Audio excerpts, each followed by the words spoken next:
Então, aqui na terceira questão vai ficar por cada um de vocês. A gente agora vai lá no caderno para poder responder a primeira questão, tá?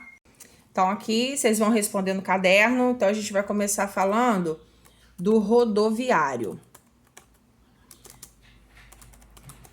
Vantagens. Vamos lá, vantagens.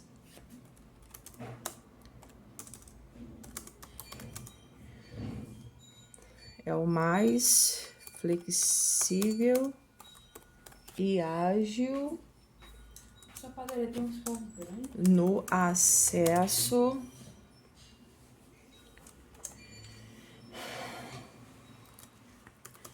às cargas.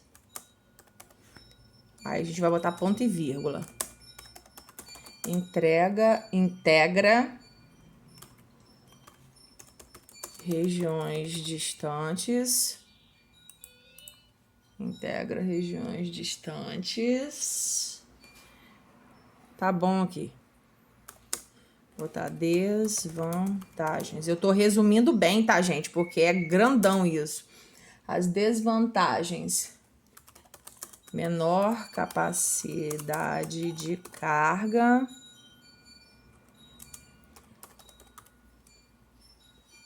Poluente. Maior índice de acidentes. Ok.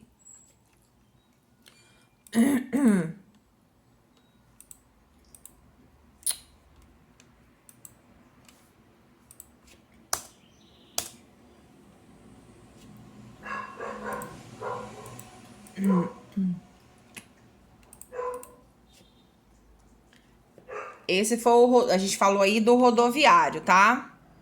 Bem, então o aéreo, as vantagens. Ele é mais seguro, ideal para transportes urgentes, né? Porque é um transporte mais rápido. Desvantagens: pequena capacidade de carga e o alto custo, né? Custa caro. Bem, o aquaviário, as vantagens. Exige menos investimento em infraestrutura, quer dizer, parte financeira. Possui grande capacidade de carga e transporta grandes quantidades. A desvantagem: a velocidade é reduzida, né, mais devagar, e depende das condições de navegabilidade dos rios. E o ferroviário, as vantagens: possui grande capacidade de transporte e tem custo baixo. Desvantagem: os investimentos são altos em infraestrutura, né? Custa caro para montar toda a linha férrea, os trens. E desvantagem também é a pequena flexibilidade de horários e de rotas, quer dizer, não são todos os lugares que tem linha férrea para o trem passar. Distribuição dos meios de transporte no Brasil. Em um país grande como o Brasil, o sistema de transporte é muito importante. Já imaginou se tivéssemos de nos deslocar pelo Brasil inteiro a pé? Já não sai de casa para ir ali na padaria. Imagine andar no Brasil todo. No Brasil, o transporte rodoviário é o mais utilizado para conduzir pessoas e produtos. Mais de 75% das mercadorias que circulam no país são transportadas por caminhões. Observe no gráfico a porcentagem de carga levada em cada meio de transporte no Brasil em 2017. Então, nós temos aqui, ó, tá vendo? O rodoviário é o maior. O menor é o hidroviário. Depois do rodoviário vem o marítimo, depois aéreo, ferroviário e assim vai. Vamos aqui. Responder. Qual era o segundo meio de transporte mais utilizado no Brasil para transportar cargas em 2017? 9,2, azulzinho, né? Marítimo. Isso. Marítimo. Qual era a participação dos trens na matriz de transporte no Brasil de 2017? 5,4%. Vamos lá, observe a tabela abaixo e compare a utilização dos diferentes meios de transportes em alguns lugares do mundo. Então, nós temos aqui, né, Brasil, China, Índia, Rússia, Estados Unidos e Canadá. O tamanho da área em quilômetros quadrados. Aqui, ó, rodovias pavimentadas, ferrovias, dutovias e hidrovias, tá bom? Aí aqui tem a quantidade de cada um deles. Agora a gente vai... tá pedindo para assinar lá na tabela, mas a gente vai só escrever aqui, né? Assinale na tabela os 2 países que mais utilizam o transporte ferroviário. É os Estados Unidos e a Rússia. Só colocar aqui nesse pedacinho aqui, ó. Estados Unidos e Rússia. Em que país... Na segunda questão, em que país mais se utiliza o transporte hidroviário? China. Em que país mais se utiliza o transporte rodoviário? Estados Unidos. Estados Unidos. A quarta, perguntando qual é a situação dos meios de transporte no Brasil em relação aos outros países representados na tabela. O mais utilizado é o rodoviário. De modo geral, o Brasil encontra-se em desvantagem referente a transportes. As hidrovias são pouco exploradas, as rodovias têm a rede muito reduzida comparada aos Estados Unidos, as ferrovias constituem a menor rede em comparação com o Canadá, porém temos a terceira maior rede de dutovias entre os países que foram citados naquela tabela. Pelas leis da história. Os meios de transporte mudaram muito ao longo da história. Eles foram se tornando cada vez mais rápidos e eficientes. Vamos fazer uma viagem na história para conferir essas mudanças? Aí nós temos aqui, ó, no século XVI...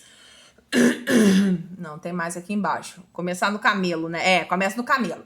O camelo foi domesticado por volta de 1500 a.C. A carroça puxada por seres humanos foi inventada por volta de 3.500 a.C., já a carroça puxada por cavalos foi desenvolvida pelos chineses em 200 a.C. No século XVI, o coche era uma carroça longa utilizada principalmente pelos nobres para viajar. A diligência do século XVIII foi um dos primeiros meios de transportes coletivos. Aí a gente tem que ir lá para outra página. Aí pega aqui. A locomotiva, inventada em 1825, foi o primeiro trem de passageiros.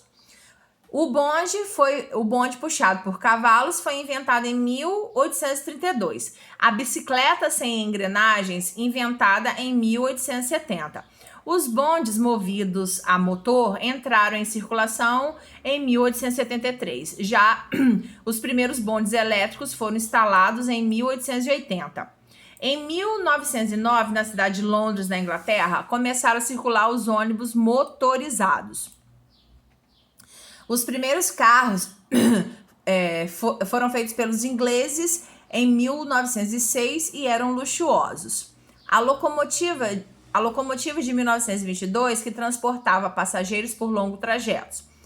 Carro esportivo modelo de 1950 para 2 pessoas. Aí vamos voltar lá na outra página. Em 1964, foi inaugurado o primeiro trem-bala no Japão. Os primeiros trens-bala atingiram a velocidade de 220 km por hora. Atualmente, eles viajam a 300 km por hora. O automóvel híbrido foi lançado em 1997 no Japão. Ele tem um motor de combustão interno, normalmente a gasolina, e um motor elétrico que reduz o consumo de combustíveis e emissão de poluentes. Aqui tá pedindo em uma folha à parte, desenha um meio de transporte que você mais utiliza no dia a dia. Não precisa, tá, gente? Não precisa fazer esse desenho, não. Vamos para a última página. Nos meios de comunicação. A televisão, o telefone, a internet, o rádio, o jornal são meios de comunicação. Eles são utilizados pelas pessoas para transmitir e receber informação. Nas primeiras décadas do século XX, o rádio e os jornais escritos eram os meios de comunicação mais comuns do Brasil. As famílias se reuniam ao redor do rádio para ouvir as radionovelas e notícias. Radionovelas eram novelas transmitidas pelo rádio em capítulo curto e geralmente diários, com vários efeitos sonoros. É tipo a novela, só que era transmitida pelo rádio, né? Então você não via, você só escutava. Com o desenvolvimento tecnológico, outros meios de comunicação foram criados. A televisão interativa, os telefones celulares, internet, redes sociais. Como eles podem saber o que acontece em diferentes partes Com eles, podemos saber o que acontece em diferentes partes do mundo em tempo real. Até a década de 90, a maioria das pessoas só conversava com quem estava longe por telefone e por carta, telefone fixo. As cartas eram enviadas pelos correios e poderiam demorar semanas para chegar ao destino. Hoje nos comunicamos ao vivo, como a gente está fazendo aqui agora, com pessoas do mundo todo por e-mail, mensagem ou até por videochamadas. Mas como as informações podem chegar a locais distantes tão rápido? As informações são transmitidas por satélites que recebem os dados emitidos de um ponto da Terra e retransmitem para outro ponto. Aqui está mostrando, ó, todo mundo conversando entre si, independente do lugar que está no mundo. Aqui embaixo é o exercício para casa. Faça uma pesquisa sobre aparelhos e meios de comunicação do passado. Isso aqui referente a colegas, pula. Vocês vão aqui, ó, letra A, procure na internet informações sobre os aparelhos e meios de comunicação do passado. Vocês vão escrever aqui para mim quais são os aparelhos, né, que eram usados no passado. Aqui, ó, em uma cartolina, faça uma linha do tempo. Não precisa fazer numa cartolina, você pode fazer no próprio caderno, tá bom? Ou numa folhinha. E a gente vai ver na próxima aula essa linha do tempo. Ah, tia, eu tenho uma cartolina em casa, posso fazer? Pode fazer, tá bom? Aqui a gente está encerrando a nossa aula de hoje, tá bom? Um beijinho, até semana que vem.